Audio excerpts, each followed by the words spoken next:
What's going on, everyone? Welcome to a very, very, very special collaboration episode of Respect or Hustle. We are partnering with Kristen Lucas here at Klepcx Media, Klepcx FM, if you guys are familiar. But we have a very, very special guest here today, and she's going to help us understand her hustle and probably help some of you understand the hustle on how to be or somewhat follow in her footsteps and understand what it's like to be a woman in media. Without further ado, I want to introduce an author, producer, also a comedian, fellow geek, creative producer, and head writer for Marvel Comics' premier digital series, Earth's Mightiest Show. Everybody, Lorraine Cink. Oh, thank you so much for having me, Klep. I like that you were giving me a little applause. I felt like I was here with the crowd. I got to respect. I have to respect the hustle, and that's why I'm here. I got to tell you, it's an honor to be speaking with you. I've been a fan. I follow what you're doing, and when I heard that this was on the table, I jumped to it. I had to sit down, and I wanted to talk to you and really pick your brain and help you pick and help other people pick your brain about how they could possibly be in your shoes or have similar interests. So what I want to do is, go ahead if you're gonna say something. Oh no, I'm here for it. I'm excited. I'm very excited to get to be talking with you. I feel like you're wearing some Marvel swag there. Oh, of course. I'm all about it. This is life. This is not... I see you also got the crate. Yeah, this is life for me. Like I'm a huge fan. A 3 a.m.er over here on the East Coast. I wake up at 3 a.m. to watch these shows. Oh, yeah. I'm really glad that I get to watch them early. Otherwise, I would be very upset because I also would be getting up at 3 a.m. Already bragging. So listen, I wanna talk about, like, let's start in the beginning. Like, at what point did you feel like you were ready to take over the world? Because you come from such a strange, like, not strange, but like an unorthodox background to be where you are now. Improv. Like, how did you get from that or start there? Well, I have had such a weird, you're totally right. It has been really unorthodox because I did kind of start with performing, and I was just really passionate about geek culture. And when I started doing comedy, one of the things I really bonded with folks in the improv scene over was there are a lot of geeks, and you'll be doing a show and you'll be improvising and you'll be like, oh, I'm making a joke about Captain America. And you're like, okay, I know all of these things that I'm going to do with that idea, right? And you have this shared language. And so I really fell in love with just sharing my love of fandom. And one of my girlfriends and I decided to do a vlog where we just talked about geeky stuff, which is like in old YouTube times, long ago when it was a smaller platform. And then honestly, I was just talking about comics and movies and Star Wars and all of that stuff. And Marvel found me and was like, hey, what if we did this together? And I was like, that sounds amazing. And here I am 10 years later, still doing it. Because, I just got really lucky that I was so passionate about something. I was happy to do it. And then somebody was like, oh, actually, we'll give you money. And I was like, even better. It's always better. So basically what I'm hearing is you stuck to it. You are passionate about what you're doing. You didn't have any schooling in journalism. You didn't do anything in journalism at all.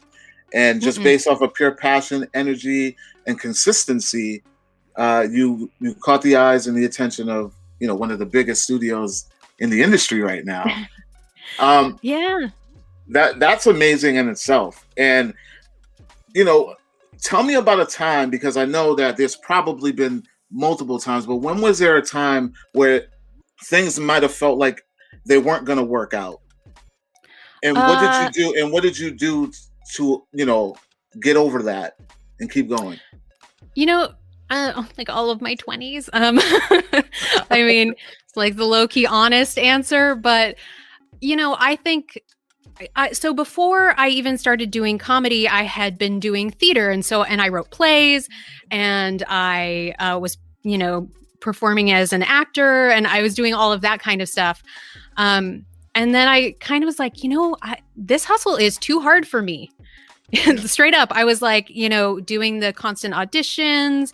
Like the passion for, especially for acting, which I still love and enjoy, but I just didn't have it in me to do it like 5 auditions a day and hope for a callback. It is a ton of work.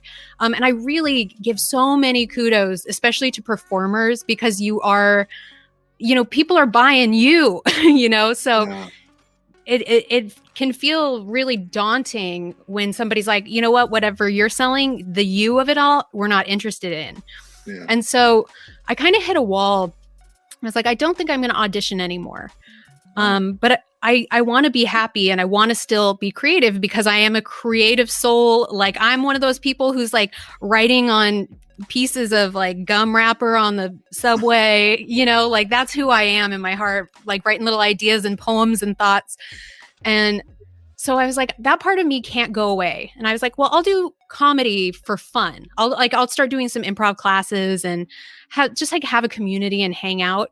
And that was everything for me, because in comedy and in improv, you don't have to be a type. You're not like, oh, well, she has to be the ingenue and she needs to look this way, or she needs to sound this way, or she needs to be this thing. You can it's 100% like, are you a stone cold weirdo? Then that is the perfect thing that you should be. That's exactly right. I could play any character, in improv, especially. I love it because you can be any character and you can tell any story. Like I can play a man, like no problem. There are like many roles that you can do that you don't have to think about, and you get to be your own playwright while you do it. And so that for me, just finding what I was truly passionate about creatively and that I wanted to do for free. That's the thing that I've realized is the thing you want to do for free that just brings you joy and just to do, not that you have to make it your job, but you really easily can make it your job and have it feel so much more effortless. And when you don't succeed with it, you're sort of like, yeah, but I had fun doing it. So does it matter? Mm. And you brought up a good point about when you were saying about, the gruesome schedule of trying to audition and just trying to be recognized. And now you and even myself, we're in a space right now where the internet is our audition stage, is where we can be ourselves. You feel as though right now that the internet and the digital era is the place to really start off versus doing it that way, the old way, or 100%. I mean, growing up, I'm somebody who got the internet in my teen years, right? Like I didn't start as a little kid with the internet. So, for me, this has been everything. And here's the deal. No one will hire you to do something you've never done, period. Right? Like you have to be making stuff. If you want to be making films, you have to be making films. If you want to be writing scripts, you got to be writing scripts. Like there's just no way around it. Nobody's going to walk up to you in a bodega and be like, are you a great writer? Like that's not going to happen, So I think any way that you can make things that you want to make, if you want to write comics, find an artist that wants to team up and you're both new and you start making them. And then from there you grow and you have something to show. You have to have a portfolio. So there's no better way to do it. And there are so many people who are discovered on the internet, like me just messing around with my friend, literally talking about the stupidest stuff, but also just like having a good time, talking about like Star Wars Celebration and having that sort of, it's funny because speaking of journalism, all of my journalism experience prior was either fan journalism from my own POV or was all farce, was all satire. But like that actually has lended me well to working in entertainment journalism because people want to be entertained. You want news, but you also want a little something with it, to make it palatable. I agree with you 150,000%. And then, along this journey, as you're getting to do what you love, do what you love, you're getting paid, to talk about geek fandom, talk to your favorite celebrities and things like that. You somehow fall into becoming an author. And this is not even your first book. This is your third book that you've been involved with. But this one, you totally wrote yourself? Yes, this book is all mine. My 2 prior books were co-written, so I had a couple of authors, and for good reason. There are a couple of them back there, but they're huge. They're tomes, like they're encyclopedias essentially. So to write one of those by yourself, you'd be in it for a while. Yeah. But Powers of a Girl, I wrote completely myself, and I had an amazing illustrator named Alice X Zhang, who is holy crap phenomenal. I've seen it. Like, as much as I love the book and I love having written it, and I had a really fun time. It's a YA book and it's written in a young voice, but Alice's work just takes everything to the 110th level. If you follow her at all on the internet, which I highly recommend, she just does these beautiful, huge cinematic paintings of all kinds of fandom. I mean, incredible. Someday I will commission her to make me an original, but I haven't done it yet. Yes, it's definitely, I've seen her work, and it's definitely the type of work that you could place in the home like a giant piece. Like, it's very, very like upscale. Yeah, it's very painterly and saturated with lots of color. Oh, they're beautiful. But let's talk about this book. So it's been out for a bit. It's been out since 2019. I think February 2019. And what I loved about it, because I have a ton of those encyclopedias about heroes and things like that. But this one, you're having a lot of fun with it. Like, right as soon as you open it, I'm reading it, and then I noticed that Gwenpool is speaking to you, breaking the fourth wall, and that immediately grabbed me, and I was like, "Oh, this is cute. This is like the cutest thing ever." What was your goal in writing, in putting this book together? Like, I have some ideas of what I think it does, and I recommend it for anyone that is like starting out. There should be a section in comic book stores that says 101, and this would be one of the books that I would definitely put front and center as, like, because a lot of people, they go into comic books, they're starting out, but they don't know where to go. You go into these places and it's filled with 1 billion characters. So what was your goal putting this thing together? Was that it? Well, so when I started talking about doing the book, I actually have had this document on my desktop for a long time, which is titled Things I've Learned. And it's just things that I have realized about myself and about humanity, about healing my soul, about friendship, about co-working, all that kind of stuff. Like, what did I not know when I was a little kid that I figured out as an adult? Also, put vinegar in your rinse cycle, makes things soft. Like anything, and, yeah, there you go. But because I had this document going, when I was approached about potentially doing a Marvel book about women, I said, I really want to instill these life lessons that I've learned, through the voice of being kind of like an older sister, because it is a YA book. So it's very much like, hey to my girls, like, this is what we're talking about. But it was just a really fun chance to like use my comedy voice, to keep it fun and light, and also to teach lessons through these characters. Every character has a reason why they're a hero, and none of them are heroes because of their superpowers. Like 0%. That's not what makes you a hero. What makes you a hero is the choices that you ultimately make in your life.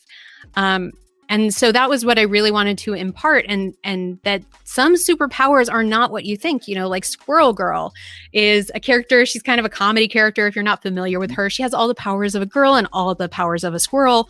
And she's kind of a funny character, but what makes her so powerful is her gift of empathy. When a supervillain attacks, she's like, Galactus, this intergalactic giant is attacking and he wants to eat the planet. But why? Oh, he's hungry. Well, let's creatively problem solve, and I'll have a conversation with him and maybe we'll work it out and he won't eat the planet. And spoiler alert, he doesn't. So there are all kinds of superpowers, not just super strength or flight or laser beam eyeballs. What makes us a hero is ultimately ourselves. And I also wanted to, tackle some life lessons that I didn't hear when I was a kid. You know, there are some sad stories in the Marvel canon, and there are 80 years of comics, which is very daunting, and I wanted to make digestible. But you know, there's stories like Mary Jane Watson had lost a baby. That's something that happened, right? At like full term, she lost a baby. Because there was lots of machinations and story behind it. But, you know, that's not something you hear about a lot in pop culture or in real life even, right? Like it makes people uncomfortable to talk about.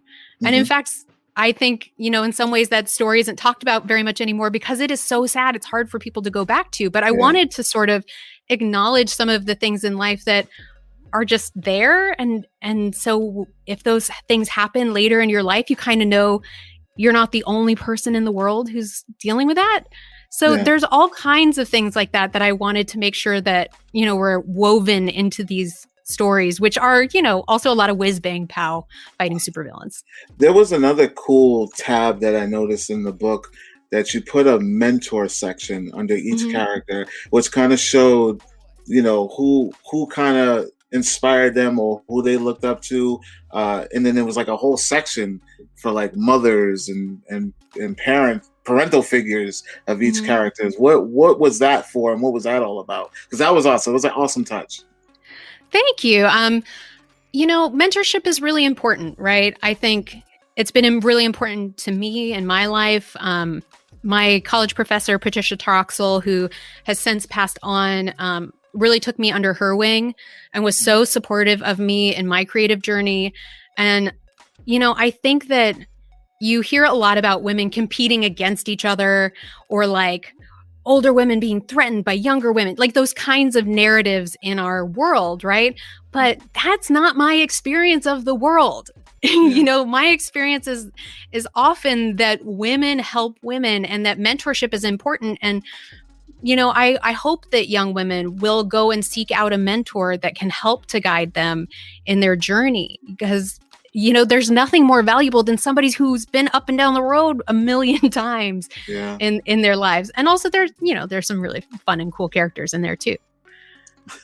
And you mentioned Squirrel Girl. I know that's like one of your favorites. I had the honor of speaking with Milana Weintraub, the voice of Squirrel Girl. And one thing that we spoke about was her new look. Because, you know, in the original, when she wasn't as voluptuous as she is, or, you know, full figured as she is now.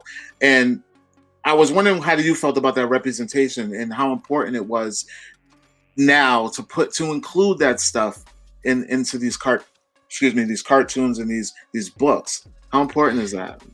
I mean, I loved Squirrel Girl before she got her makeover by the incredibly wonderful Erica Henderson, who sort of redesigned her when Ryan Q. North took over this comic series and really made Squirrel Girl what she was.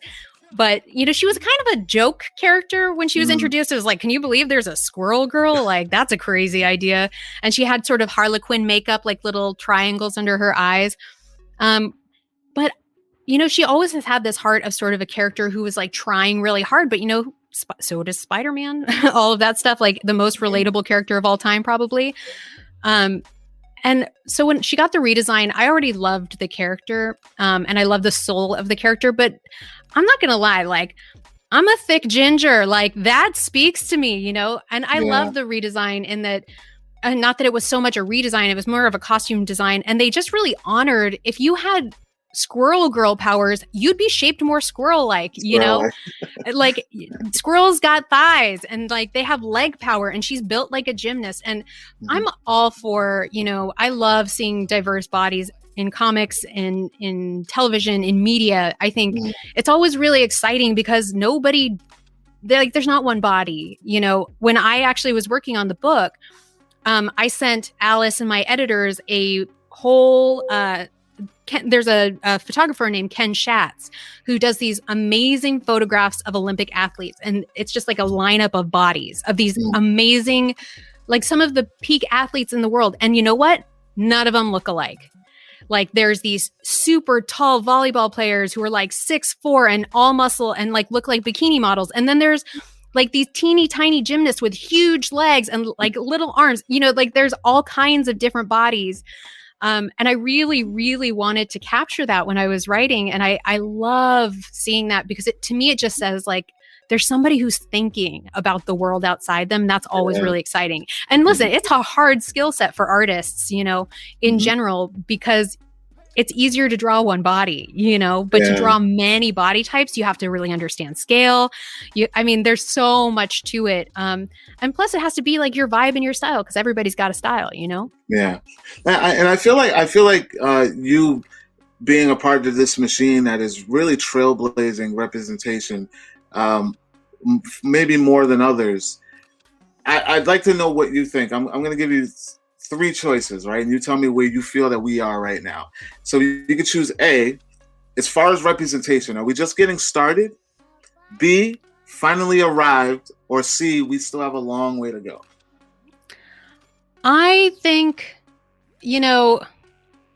as media as a whole, like we got a long way to go. As far as what I'm seeing, where I am and where I work, I think we're just getting started. Like, look at the titles that are going to be coming to comics, coming to Disney Plus, coming to theaters. Like, there are so many amazing folks that are on the horizon.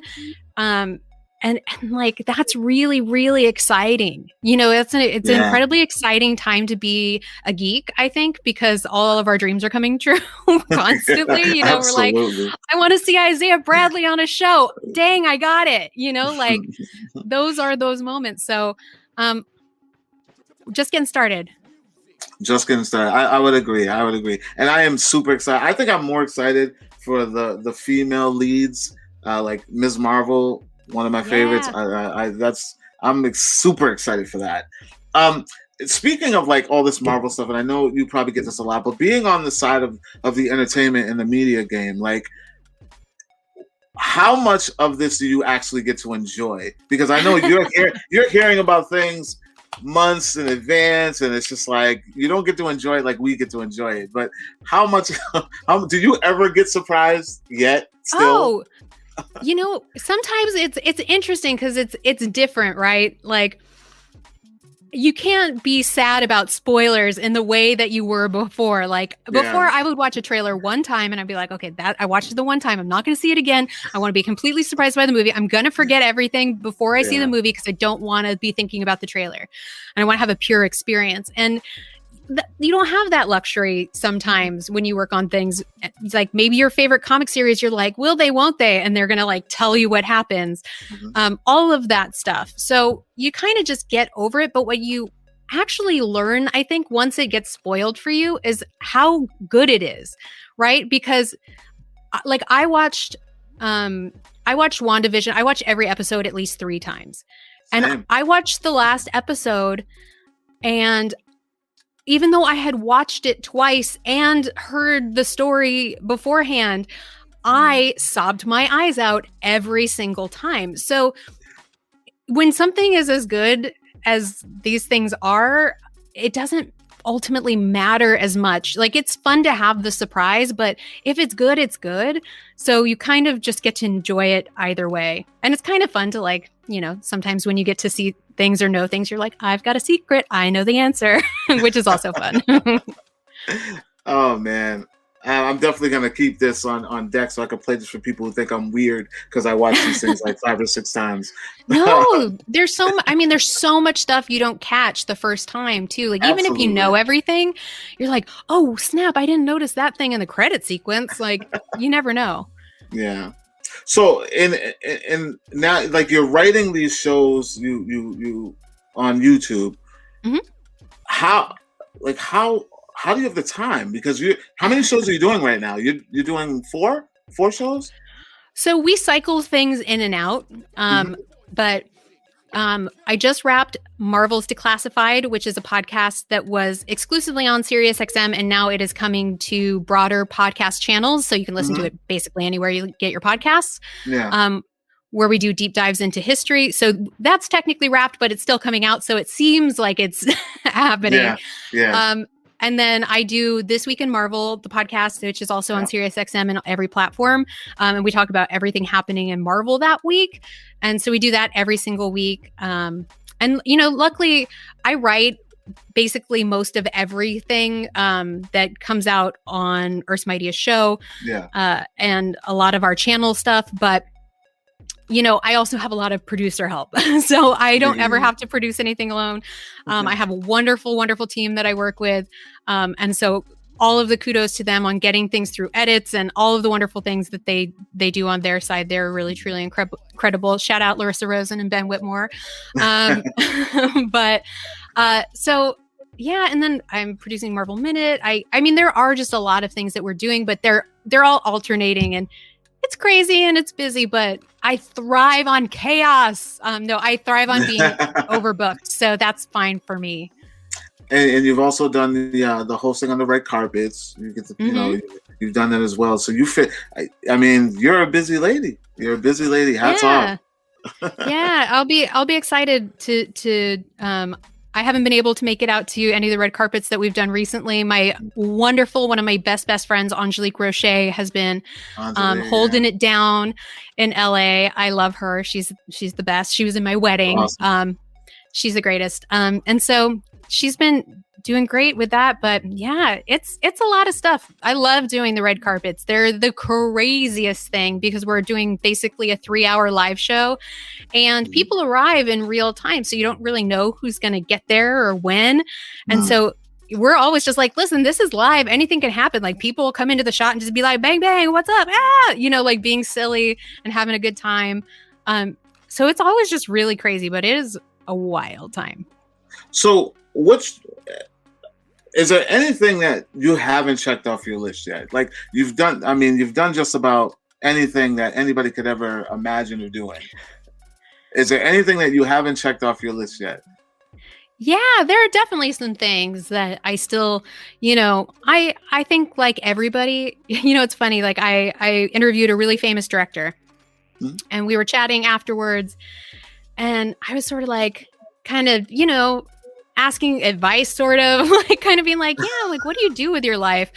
And he was sort of like, yeah, I don't know, man. Like, what do I do with my life? And I was like, oh, snap. This never ends, right? Like we're all constantly looking to do more. I don't think anybody at the end of the day is satisfied, in the words of Hamilton, I'll never be satisfied. Really and truly, I think everybody always has another dream. And I think, for me, I definitely have narrative aspirations of my own outside of my work. I definitely, writing various things in various forms of media. So, and definitely writing more narrative is it. Movies, books, more narrative. Comics, more narrative. Have you written any comics yet or in talks or working on any comics yet? Not yet. No, I haven't. I mean, I've written stuff personally, but I don't have anything widely produced. So let me ask you this. Who is the one character that you want to narrate? Like you just have to have that character. If it were to be a Marvel character or just a general character? Any character. Oh, that's such a good question. A sequel, a prequel, anything. Man, that is such a good question. And I wish I had an immediate answer. I think, my Marvel answer is always She-Hulk because I'm obsessed with She-Hulk. I just think she's like the best. That's going to be a good one. She's so funny. She's so tough. She has so much depth. But I think from the wide world of media, I don't know. I'm obsessed with so many things. Is there a TV series you wish you could take a stab at? I would like to go back and have Buffy. That's what I would really like. In my dream of dreams, I would like to go and write Buffy because that is just one of my all-time favorites. I've watched every episode so many times. So I just feel like that's home base, Gotta love some Buffy. That's a good one. I didn't see that coming. Old school. So before we wrap it up, I just want you to be able to speak to people and give them what you would consider in this industry or just in life in general, maybe three to 5 tips that Lorraine Cink would give, whether they're young females or young males in this industry or what in life period. Yeah, let's do it. Okay. So 1, make stuff. Just make stuff. It doesn't matter if it's good. It doesn't matter if it goes anywhere. Just start making something and then actually finish making it. That's the big thing. You got to finish. It doesn't matter if it's good. Again, you just have to finish it. Whatever you want to do, it doesn't matter. Like if you want to make Chipotle bowls, like you make that burrito bowl and you be sure to finish it. You know what I mean? 2, I think, like get the help of somebody else. Ask other people for help, advice, just That's reach true. out to people. I think, and that's hard for me too. Like I'm somebody who doesn't always feel like, oh, I don't want to bug this person. I don't want to ask for advice. But the truth is, like, don't be a stalker, but like, if you want advice from somebody, reach out to them or try to build a connection. Or if you run into them, just be like, hey, I admire your work, and maybe you'll end up talking. And also those connections for life are just helpful. Being in someone's periphery will get you to where you want to be. Absolutely. I only got this job because I was available. I was out there. And then 3, like you said, use the dang internet. Like put your stuff out in the world, make yourself available to be found.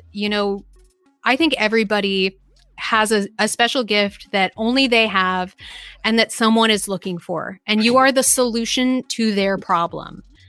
Like they have a need and you can provide that service to them. So you should never shy away from putting yourself out there, because you're actually, even though you might feel like you're in service of yourself, because I think women do feel that a lot, that, oh, I'm being selfish and like, I have to take care of everybody else. No, one, like, F that. 2, you're absolutely allowed to do whatever makes you feel good. But also you are actually helping the greater good by putting yourself out there. And 4, just do what makes you happy. I think write the stuff that you wish somebody was writing, or make the stuff you wish somebody was making. I mean, I think that's it. Truly follow your bliss. Not to sound like a embroidered pillow, but it's embroidered for a reason. It works. And there's, here's my last one. This is my last one, and it's a really good one, which is when you're working on something, when you start, you're going to think it's the best thing in the world. How has somebody not done this? Oh my God, it's amazing. And then somewhere, usually around the middle, you're going to think, this is the worst thing that's ever been created. Why did I ruin this? Why is everything bad? Keep going anyway. Keep going anyway. You can fix it later. Write bad stuff, make bad stuff, and fix it later. Like if sometimes you got to go through hell to get to heaven. Like just keep on going. Because I think it's really easy to see something get hard and then to quit. And when it gets hard is exactly when you're going in the right direction and you got to keep going. Wow. There it is, you guys. Lorraine Cink has spoken. She's dropped all the gems that you could possibly need. I'm Lorraine. I want to just thank you for having taken the time to speak with me and speak with us. Like you, to me, represent everything that I'm passionate about, and I appreciate you taking the time to speak with me and speak with us. Let everybody know where they can find you and this wonderful book, Powers of a Girl, which I highly recommend for anyone trying to get their kids into comic books or even characters, period, or even just reading. Yeah. Thank you so much for having me. It was wonderful getting to talk with you, Klep. I really appreciate it. And you guys can find me at Lorraine Cink everywhere and anywhere on the social media. That's Lorraine, LORRAINECINK. And of course, you can go to marvel.com or the Marvel YouTube channel if you want to see this little smushy face. And the book, guys, is available literally everywhere. Oh, yes, everywhere. Everywhere you can get your books. Yeah. I saw it at Newberry Comics. Oh, I love Newberry Comics. I haven't been there in ages. Yeah, they had you on a little display there. I was like, whoa. Grabbed it immediately. Wait, I think you might live by me. Well, we'll talk later. Yeah, guys. So you heard it first you hear here, Lorraine Cink. Make sure you guys check her out. Find her book, Powers of a Girl. You guys know where to find me, Klepcx on all platforms. If you want movie reviews and television reviews, check out wearecritics.com. And I will see you all later. Peace.